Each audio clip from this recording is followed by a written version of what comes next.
looks like the slides got moved around. So this will be interesting. So the text is actually only visible on this slide. So my name is Susan Day, and I'm one of the junior faculty projects, and I'm an assistant professor in French. And actually, it's been interesting to hear some of the earlier discussions because what I'm going to talk about ties in with a lot of those things. So I'm really going to give you kind of a conceptual idea of what we're doing. So what I'm looking at is urbanized watersheds and how they perform in terms of stormwater runoff generation.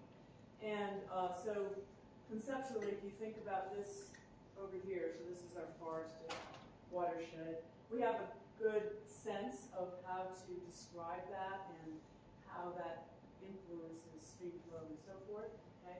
And it's relatively homogeneous in nature, and I say that with a grain of salt, because obviously it's not that homogeneous, but compared to what we have over here in the urbanized, it's fairly homogeneous. And so what I'm looking at is the elements of this natural system that remain in the urban system. So instead of looking at the urban system as primarily impervious and pervious surfaces, we're looking at the sort of elements of the forest that remain here in the urban system. So here's a tree and the soil under there, and how that's going to influence stormwater generation.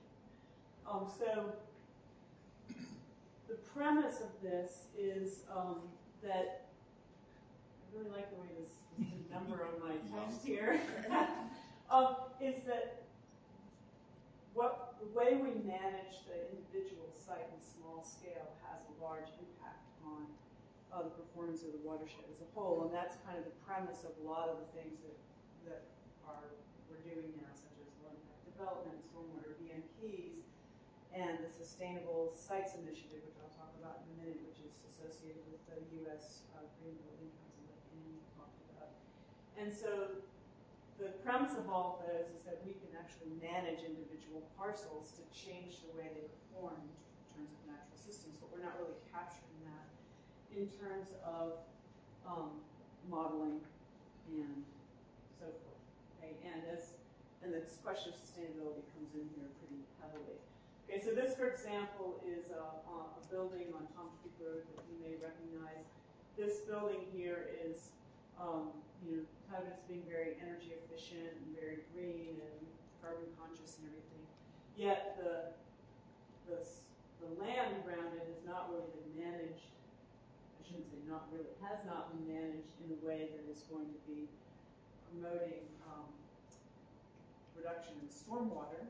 Okay, but in concept it has. So what this was actually prime farmland soil there on Tom's Creek Road. It was a little fragment in town, and this was cut down about 2 to 3 feet and graded so all the water, this thing stopped working.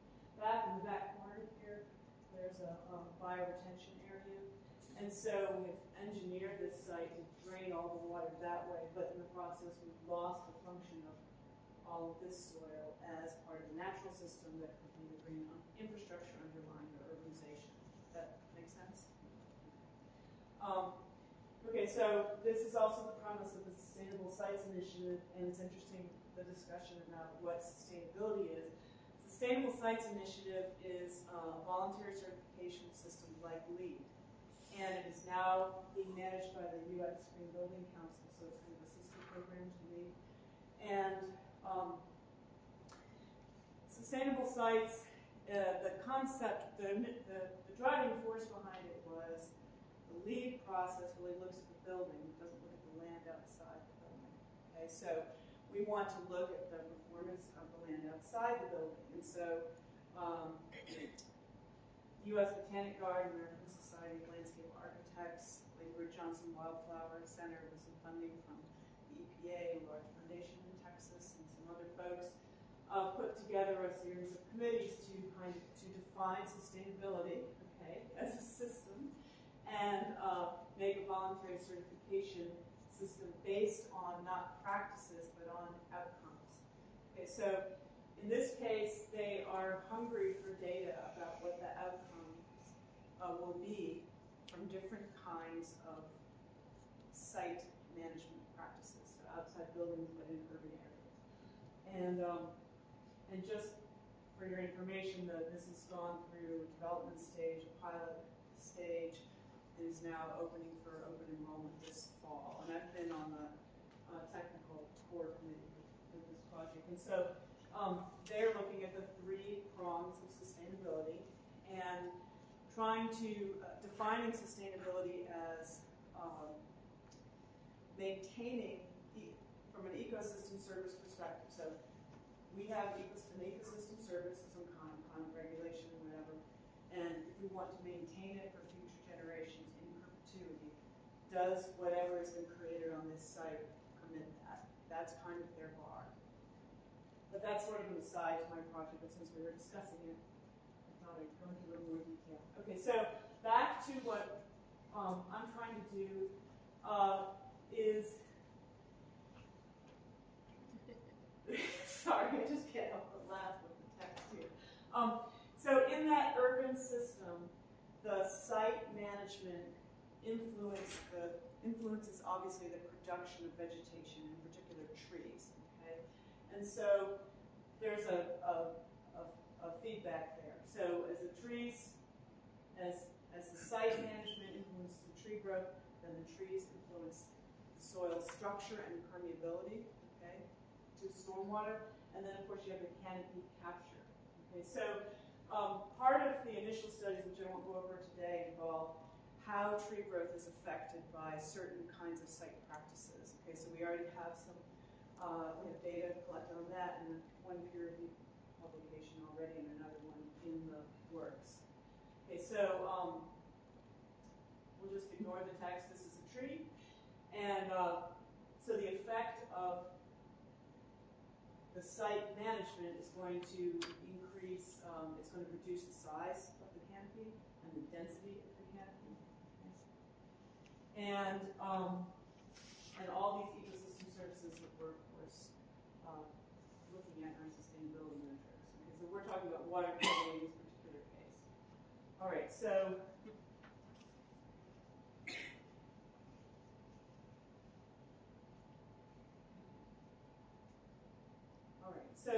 what we wanted to look at was this underlying system, so the site management, how that's going to affect the way the site performs in terms of the soil and the tree growth. Okay? And then we wanted to look at it in an optimization framework. So I'm working with Glenn Moglen, as you probably know, he does optimization, he has done in the past, optimization of where you might locate impervious surface within a watershed. So for example, if we were going to be urbanizing some land, you could run an optimization and determine the best place to do that, right? So our thought was to do that at a small scale, okay, more at the site scale, and if we could get the parameters in terms of how this functions versus that, versus this, versus all these different things, then we could optimize the distribution of that. And I think that with the distribution of elements within the site is clearly going to be very important in terms of water quantity and water quality. And that's becoming well known. Okay, so we have a couple of studies looking at these issues right now, in addition to the tree growth ones, which I'm not going to talk about. One has to do with soil restoration. So if you think back to that first slide there, where you had highly damaged soil, sprayed, compacted, okay, very low permeability. So we're looking at practices to create a sustainable system. So not a one-time fix, but a system that works over time with trees inputting carbon into the soil with one of the metrics, and looking at how that affects saturated hydraulic conductivity. And so we have a field experiment here in Blacksburg that's controlled. And then we also have been developing a network up in Northern Virginia with Fairfax County and Arlington County. And we have installed last year numerous trial places. This is a map of Arlington, looking at this soil restoration practice. So I'm going to show you that. This is our study site here in Blacksburg. Okay, this is just to give you an example of the effect of the pervious surface as a limitation to tree growth. So these pictures are actually about 10 years apart. That's the same tree. It hasn't grown at all. Right, you can see that we have a new building here. It's gone up in the interim. The tree's almost identical. Maybe it's grown some. Okay, so again, I'm really sorry. The pictures are very mixed up here. So this right here is your standard post-urban development soil treatment. Okay, so you have a grading plan, you have topsoil scraped away and removed, compacted and graded, and then a little bit's put on top, right? I can see people smiling. I'm not sure what's going through your head. So this is our standard practice. So if we want to improve on the performance of land in urbanized settings, we don't want to do that standard practice. And we also don't want to model and everything as if this standard practice is in place, if in fact we're going to be doing something different. So in this controlled study, we had control. Okay, so we had the undisturbed green field, essentially ag land, the typical practice, and then this system that's supposed to provide, touching the screen, and appears to be providing increase in permeability and carbon stores within the soil, and with the idea that this becomes a sustainable system that over time can capture stormwater infiltrated. And this is just the system going in. It involves compost and subsoiling and some other things. And we have some trees are a part of it, and so this is the tree root systems. They're growing more deeply into restored soil, as you might expect. And this would be the expected growth, and in this time what we're seeing with the typical practice. So you can see it's a very different system.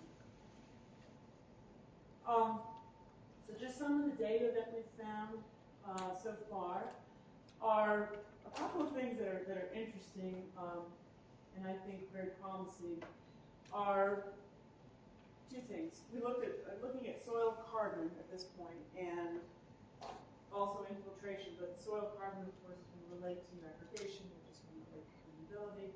And so in the surface soil, one thing that is a little unexpected and new is that where that yellow circle is, those bars coming across are the carbon stores, and we did a carbon fractionation procedure to divide it into pools of different levels of stability. And so the dark blue is the mineral-bound carbon, most stable, and the undisturbed is that big bar. And just by removing the soil and giving it back, we lost about half that carbon, and a lot of it in that very stable pool. But down here, you can see that some of this is in the lower depths of the soil. Some of this free carbon is moving into this pale blue, which means it's aggregated, and aggregate size distribution is supporting that we are getting increased aggregation over time. Okay, so when we look at the infiltration, or not the infiltration, but the hydraulic conductivity of the soil, if we manage it for stormwater capture with this soil restoration, we have this level right here of infiltration or conductivity. And typical land development is these two here. Okay? And this one is undisturbed. So we can have a pretty significant impact on how an individual site performs. So our plan is to continue to gather this data and gather it in a variety of situations to increase the inference space and reaching out to Northern Virginia, and then build upon the network we've set up with the USGS, and they have some gauged streams in small watersheds in Fairfax County that they've been working with Fairfax County to try to assess the impact of their stormwater BMP practices. And we're working with Fairfax County Stormwater Management Division, Urban Forestry Division, and Arlington County. And both of them have we've obtained updated urban tree canopy data that's remotely sensed. It's high resolution as of last fall. And we had some earlier that we're going to use, but now we have better data. And this is just what your typical practice is. So we have 3 publications in draft form, or one of them is actually probably going to be submitted next week, and one that's in preparation. And we have a very strong collaborative network set up, and I'm really quite excited about the ability to continue to explore that. And we've had